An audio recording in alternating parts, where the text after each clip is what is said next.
Income देता है, जो करोड़ों का उसका टर्नओवर है। मैं आपको बताता हूँ, मेरी थोड़ी सी प्रोफाइल आप लोगों को बता देता हूँ। पहले तो दो दो प्राइवेट लिमिटेड कंपनीज का मैं डायरेक्टर हूँ। ठीक है। जो दोनों कंपनी कई करोड़ों का टर्नओवर करती है, और कई करोड़ों के चेक मैं साइन करता हूँ साथियों। और मतलब उसके बाद मैं आपको बताऊं कि मेरे 3 माइंस हैं, खदानें जो होती है। तो 3 खदानें हैं मेरे पास। उसके अलावा मैं प्रॉपर्टी का, मेरा करोड़ों का कारोबार है। और मैं उसके अलावा अगर आपसे बात करूं तो कई सामाजिक संस्थाओं से जुड़ा हूं, और बहुत अच्छा खासा फैंसी लाइफ, मस्त लाइफ जो है ना, जिसको कहते हैं लग्जरी लाइफ, वो मेरी इस आरसीएम अभियान के बाहर ऑलरेडी मैं उसको कई सालों से जी रहा हूँ, उस प्रोफाइल को। और अब मैं आरसीएम अभियान का हिस्सा हूं। और मैंने को क्यों ये जागरूकता आई कि मुझे इस अभियान का हिस्सा बनना चाहिए, मैं आपको पूरी थोड़ी मेरी सी स्टोरी सुना देता हूँ। कई लोगों के सवाल होते हैं ये, क्योंकि कई लोग पूछते हैं सर 22 साल तक तो क्यों नहीं किया, अब ऐसी क्या जरूरत पड़ रही है कि आप इसको कर रहे हो।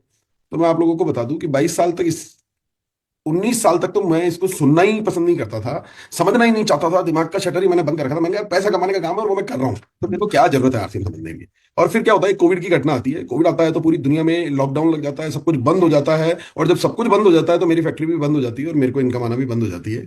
और वहां से कहानी शुरू होती है साथियों, की चिंता होती है खुद की भी, कि यार ये कब लॉकडाउन खुलेगा, कब वापस इनकम स्टार्ट होगी, मेरे साथ जो काम कर रहे हैं कर्मचारी, उन लोगों का क्या हाल होगा। और दुनिया में क्या लोगों को जो रोज मजदूरी करते हैं, रोज कमा के खाते हैं, उनका क्या हाल होगा, और सबकी चिंता होती थी। चिंता करते करते दायरे में आरसीएम भी आया, क्योंकि मेरे परिवार का है। बन गया यार आरसीएम के लोगों का क्या हाल हो रहा होगा। पर यहाँ आकर के मैंने देखा, मैंने कहा यार इनकी इनकी चिंता करने की जरूरत, इनकी तो मौज हो रही है। इनको तो मैं कहता हूँ आरसीएम का हर आदमी आज भी दुआ करता होगा कि कोविड भले ही नहीं आए, पर लॉकडाउन जरूर आ जाना चाहिए। क्योंकि ये लोग उस दौरान घर में बैठे थे, कहीं जाना नहीं था, और इनकम आ रही थी, और पहले से ज्यादा आ रही थी। यार आप घर बैठ जाओ जिस दौरान, जब पूरी दुनिया बंद हो और सब कुछ बंद हो, और आपको इनकम और भी बढ़ जाए आपकी, तो क्या चाहिए इससे हसीन काम जिंदगी में। कुछ तब मेरे को समझ आया यार इसमें कुछ पावर है, और मैंने इसको तब समझना शुरू किया। और 2-3 साल मैंने इसकी रिसर्च की साथी हूँ। एकदम से मैं आरसीएम में कूद नहीं गया बस कि बस सब मुझे ये करना है। मैंने 3 साल तक इसकी रिसर्च की। मैं आपको रियल स्टोरी बता रहा हूँ। अब वो 3 साल मैंने इसलिए लगाया कि मुझे लगता था यार पहले से जो मैं काम कर रहा हूँ, क्या उतना बड़ा मुझे आरसीएम को दे भी पाएगा क्या, है भले ही इसमें ताकत। पर मैं तो ऑलरेडी एक अच्छी प्रोफाइल पर हूँ। आपके यहाँ कहावत है जो कहते हैं ना कि चौबे जी जो है वो छबे जी बनने गए थे और दुबे जी बन के लौट आए। तो मैंने कहा यार ऐसी कोई कहानी मेरे जीवन में घटित ना हो जाए कि यार मैं कुछ पहले से ही अच्छा कर रहा हूँ और इधर लगूं और पता लगा वो भी हाथ से गया, और इधर भी मैं कुछ बहुत बेहतर नहीं कर पाया। पर उन 3 सालों में मैंने रिसर्च की कि आरसीएम शुरू कहाँ से हुआ था, और आज किस हालात में पहुंचा है, किन लोगों ने इन्हें किन परिस्थितियों में चालू किया था, किन प्रोडक्ट्स के साथ इनको स्टार्ट किया था, आज इसकी क्या स्थिति है, भविष्य इसका कैसा रहने वाला है, और आज जो लोग इस अभियान के साथ हैं उन लोगों का भविष्य कैसा जाने वाला है। वो पूरी रिसर्च करने के बाद हैरान रह जाएंगे साथियों। मेरे को लगता है कि यार मैं गलती कर दी, 22 साल से आया ही नहीं है, तो कुछ इतना बड़ा मुझे दे सकता है, इतना कुछ दे सकता है। बल्कि आपके जीवन के जो भी सपने होते हैं, किसी भी इंसान के, इस धरती पर कोई भी एक इंसान, उसके जो भी आप सोच सकते हैं कि वो ड्रीम रखता होगा कि मुझे अपना पैसा कमाना है। आपका ड्रीम होता है कि मुझे यार लाइफ में एक टाइम फ्रीडम चाहिए, कि मैं घूमूं फिरूं मौज करूं। पर और कुछ लोग होते हैं जो सोचते होंगे कि मुझे अपने परिवार के लिए सुरक्षा करनी है, परिवार के लिए काम करना है। और कुछ लोग सोचते होंगे कि मुझे अपना नाम बनाना है, अपनी पहचान बनानी है, अपनी इज्जत कमानी है। कुछ लोग सोचते होंगे मुझे अच्छी सेहत पानी है। आप जो कुछ लोग सोचते होंगे मुझे मुझे कुछ ज्ञान की जरूरत है, मुझे कुछ बेहतर बनना है, लोग मुझे सुने, लोग मेरा सम्मान करें, वो सारी चीजें, ऐसी कोई सिंगल चीज नहीं है जो इस आरसीएम अभियान में देने की ताकत नहीं है। और मैं उस बिजनेस में ना सिर्फ पैसा कमा रहा था यार, उसके अलावा उस बिजनेस में कुछ भी देने की ताकत नहीं है, कुछ भी। और इतना हार्डवर्क मैं वहां कर रहा था, मैं इसको हार्डवर्क समझ के इतने सालों से मैंने किया नहीं। और मैंने कहा मैं जो कर रहा हूं उससे बड़ा हार्डवर्क तो हो ही क्या सकता है जिंदगी में। तो मैंने एक कपड़े की फैक्ट्री लगाने के लिए आज के 20 साल पहले 4 करोड़ रुपए बीसी सर के लगवाए थे। और 4 करोड़ रुपए से कपड़े की फैक्ट्री लगी नहीं, मतलब उसके बाद क्या होता है, उन पैसों से एक जमीन खरीदी गई। जब लैंड हम खरीदते हैं ना, तो उसको कन्वर्ट कराना पड़ता है किसी भी इंडस्ट्रियल उपयोग करने के लिए। तो औद्योगिक उसको लैंड यूज चेंज किया गया। कई ऑफिसों के कई महीनों तक चक्कर काटने पड़ते हैं। फिर उसके बाद उस पर बिल्डिंग जब कंस्ट्रक्ट करनी होती है तो उसकी परमिशन के लिए कई चक्कर काटने पड़ते हैं। फिर बिल्डिंग बनाने के बाद मशीनें विदेशों से इंपोर्ट की जाती है।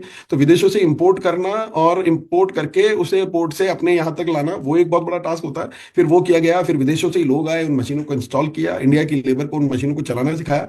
और यहाँ पे बात खत्म नहीं होती है। बात खत्म होती है कि जब हम यहाँ की लेबर चलाना सीख गई, कपड़ा बनना शुरू होने लगा, तो सरकार कहती है कि अच्छा आप कपड़ा बनना शुरू हुआ है तो आप उद्योग चलाएंगे तो पॉल्यूशन भी होगा, तो पॉल्यूशन डिपार्टमेंट से परमिशन लेकर के आइए आप पहले। आपको इलेक्ट्रिसिटी के लिए जो है मेजर कनेक्शन चाहिए होगा, ट्रांसफार्मर लगाने होंगे, सेफ्टी फीचर्स लगाने होंगे, तो वहां से आप सारी परमिशन लेकर के आइए। आपके यहाँ लेबर काम करेगी तो उन लेबर्स की सुरक्षा के लिए आप पहले लेबर डिपार्टमेंट से काफी सारे उनके नॉर्म्स हमें फॉलो करने पड़ते हैं और परमिशन लेनी पड़ती है। और इस तरह के कई सारे डिपार्टमेंट लगते हैं, उन सारे डिपार्टमेंटों के नॉर्म्स कंप्लीट करने पड़ते हैं, फॉर्मेलिटीज कंप्लीट करनी पड़ती है। फिर उसके बाद कपड़ा बनना शुरू हुआ। अब वो कहते हैं कि अच्छा शुरू हुआ है, कपड़ा बन गया, अब आप इसको बेचोगे, बेचोगे तो मुनाफा होगा, मुनाफा होगा तो आपको तो जीएसटी जमा करानी पड़ेगी, और हर महीने आपको एक जीएसटी का रिटर्न भरना पड़ेगा। फिर उसके बाद वो कहते हैं कि आप जो कपड़ा जिनके साथ व्यापार करेंगे वो लोग भी मुनाफा कमाएंगे, तो फिर आपको जो उनको इनकम जाएगी उस पर टीडीएस का रिटर्न, आपको टीडीएस काटना होगा, और हर महीने वो टीडीएस का रिटर्न हमारे को फाइल करना होगा।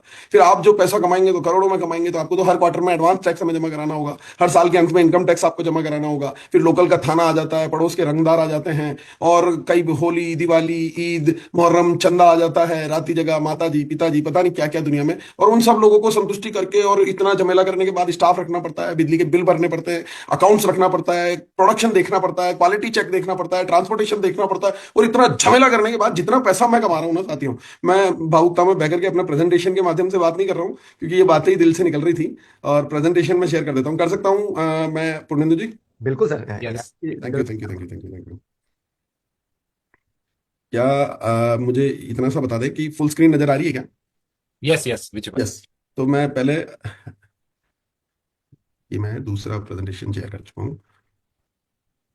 नेक्स्ट मीटिंग वाला था ये हाँ, सर। तो अब मैं आपको ये बताना चाह रहा था कि जितना पैसा मैं इतना तामझाम झमेला करके कमा रहा हूँ ना, आरसीएम के टॉप सीनियर लीडर यार कुछ करना ही नहीं पड़ता कोई।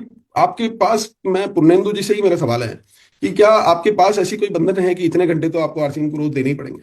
नहीं सर, बिल्कुल नहीं। महीने में अगर आपने 4 दिन 5 दिन काम नहीं किया तो आपका चेक कम हो जाएगा। मैं तो 1 साल से कोविड में काम ही नहीं किया, 28 लाख रुपए आए। तो मतलब कोई मैं कोविड बंधन में नहीं। रॉयल्टी अचीवर बना। हाँ। तो अब ये जो मैं कहता हूँ कि यार ये मैं इतनी फैक्ट्री, इतना झमेला, इतना सब कुछ कर रहा हूँ, और वहीं अगर मैं बात करूँ ना तो मैं आपको ये तस्वीरें दिखाता हूँ यार। यार ये क्या, इससे आसान काम क्या होता है दुनिया में कि ये केबल ऑपरेटर यार, एक केबल ऑपरेटर जो लाख कमाने की सोचे तो साला लगता है कि कहाँ से कमाऊंगा, वो केबल ऑपरेटर आज 1 करोड़ रुपए महीना कमा लेते हैं। एक केबल ऑपरेटर मतलब अपने दिल को थोड़ा सा निचोड़ना, यहाँ पर अपनी अंतरात्मा को जगाना, कि एक 7 8 10 हज़ार रुपए महीने की नौकरी करने वाला व्यक्ति यार 25 करोड़ के बंगले में आ जाता है यार। और एक मतलब 1,500 रुपए महीने का जॉब, और साइकिल से इस अभियान में आना, और आज मर्सिडीज से इस अभियान का आनंद उठाना यार, ये समझो कितना कठिन कार्य होगा कि यार ये कोई बहुत बड़े इंजीनियर, बहुत बड़ी डिग्री वाले और बहुत बड़ी नॉलेज वाले ही इस काम को कर सकते हैं क्या? इतना मतलब कोई जरूरत ही नहीं है, इतना आसान काम है यार ये, कि इसको कोई भी कर सकता है, मतलब कोई भी कर सकता है, और इससे आसान कुछ हो नहीं सकता। आपकी जिंदगी इस तरह से परिवर्तित हो सकती है, इतना आसान काम है कि दूध वाला यार इस सिस्टम का रूबी बन जाता है यार, दूध बेचने वाला। अब सोचो, साइकिल के पीछे टंकियां लगा करके घर घर जाकर के दूध देने वाला अगर इस सिस्टम का रूबी बनता है, लाखों रुपए महीने कमाता है। मेरा ड्राइवर खुद की कार से आज इस अभियान को जीता है यार।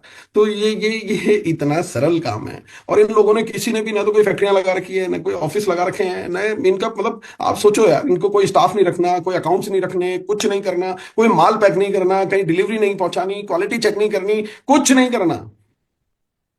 जो करना है ना वो सीखना होगा कि करना क्या है। फिर इतने सारे झमेलों से बचने के बाद अब बचा काम क्या है, वो करना क्या है? वो करना है साथियों, खुद को बदलने का काम करना है यहाँ पर। तो मैं आपको बताता हूँ कि शुरुआत मैंने यहीं से की थी, अब मैं प्रेजेंटेशन से ही चल रहा था। यस माता जी, प्रणाम, धन्यवाद।